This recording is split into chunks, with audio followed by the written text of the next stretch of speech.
Всем привет, друзья! Сегодня хочу показать вам простенькую модель в 43 масштабе. Это модель автомобиля Citroën 11 CV от компании Eller в перепаковке Modelist. Модель эта достаточно старая, но она до сих пор переиздается самой французской компанией Eller. Перепаковка же Modelist и все современные переиздания ничем не отличаются. Так что, какую бы коробочку вы себе не приобрели, внутри будет ровно то же самое, что и здесь. Давайте рассмотрим модель поближе. Начнем, как всегда, с упаковки. И здесь нас встречает, пожалуй, единственная особенность от Modelist. Это фотография актера на бокс-арте. Фотография как бы намекает, что автомобиль, находящийся в коробке, это некий киногерой. И отсылает он нас к какому-то определенному фильму. Я, честно говоря, не могу определить, что это за фильм с Жаном Полем Бельмондо. И если вы знаете, о чем здесь речь и как связан этот автомобиль с актером, то напишите в комментарии. Я же продолжаю обзор. На боковинках повторяется бокс-арт.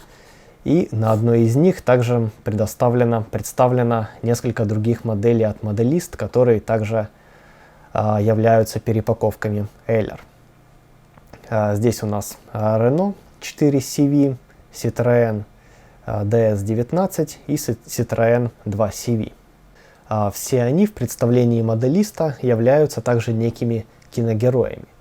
У меня эти все модели есть, и однажды мы на них посмотрим и, конечно же, соберем. Давайте открывать коробочку. Коробка, кстати, очень качественная. Под цветным бокс-артом находится плотная картонная коробка. Коробка, кстати, очень удобная. Удобно открывается, и в дальнейшем ее удобно использовать для хранения какой-то мелочевки. Внутри завернутые в инструкцию детали.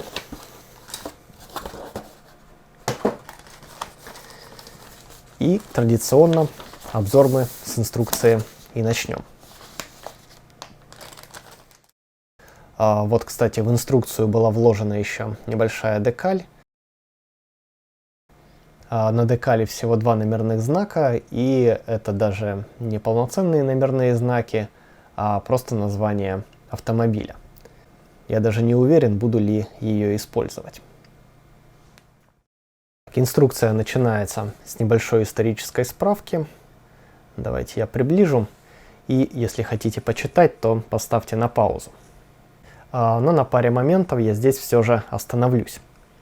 Автомобиль был разработан в довоенное время, очень скоро застал Вторую мировую, был мобилизован и, естественно, часто применялся как штабной транспорт. Это был первый в мире переднеприводной автомобиль с остальным несущим кузовом и независимой торсионной подвеской передних колес. Citroën, конечно, всегда отличался подобными передовыми решениями.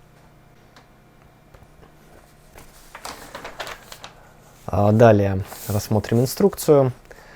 Деталей здесь минимальное количество, и сборка занимает всего несколько шагов.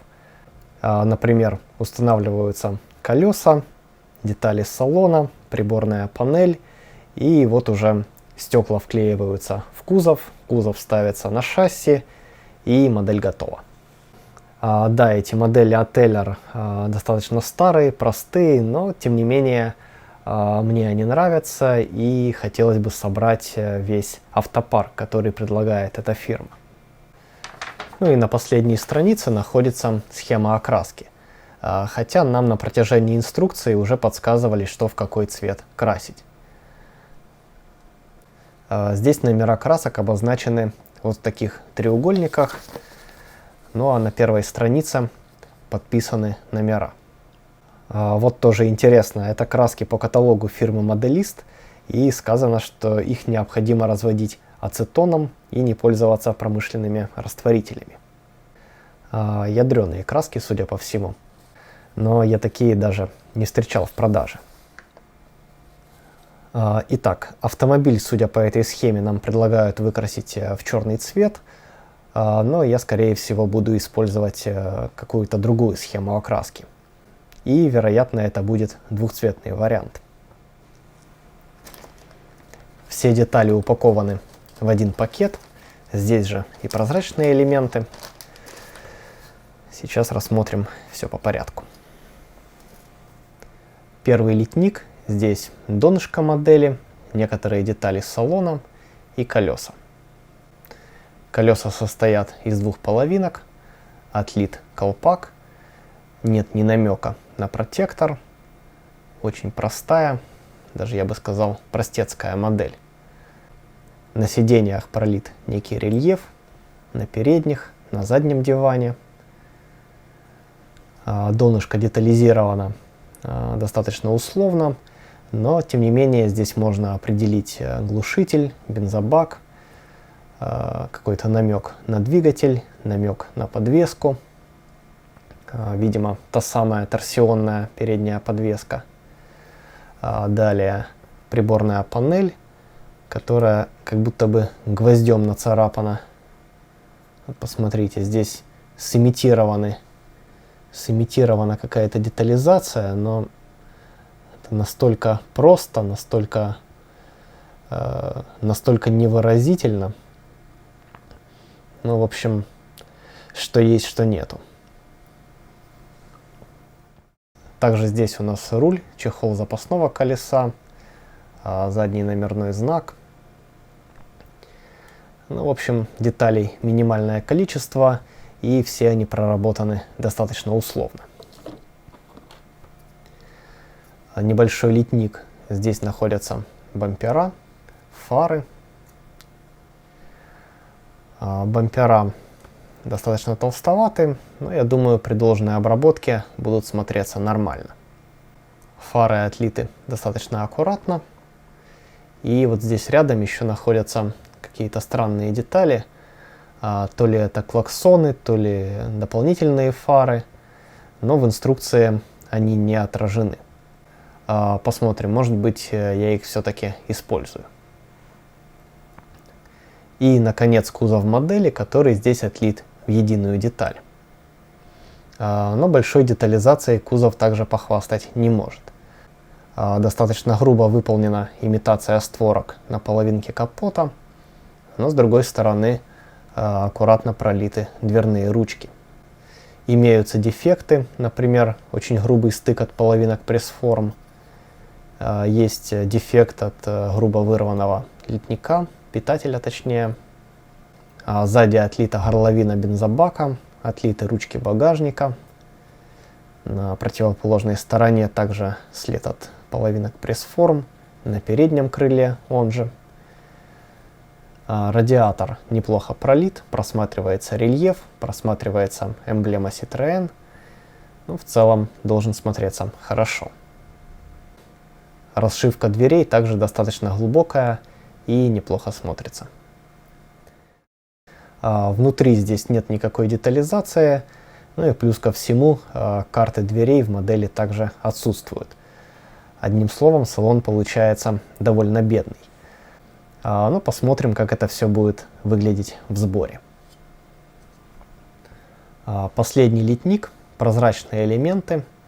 Здесь они даны раздельно, то есть вот в такой паре боковые стекла идут, отдельно лобовое с отлитыми на нем дворниками и отдельно задние. Стекла имеют небольшое искажение и кажутся немного мутноватыми. Ну, посмотрим. Опять же, посмотрим, как они будут смотреться на модели. Возможно, в таком масштабе это особо заметно и не будет. Тем более, возможно, они скроют простоту салона. А вот фары даже приятно порадовали. Здесь присутствует очень легкая имитация рефлектора. Вот такая, друзья, моделька. Да, она безбожно простая, но, как я уже и сказал, меня эти машинки все-таки привлекли и хотелось бы их пособирать. И кроме того, такие модели прекрасно подойдут для начинающих моделистов, для детей Их очень легко собрать, их, что самое важное, очень быстро можно собрать. В младшем возрасте часто не хватает усидчивости, концентрации, и хорошо, когда модель собирается быстро, и буквально там в течение часа можно получить уже какой-то результат.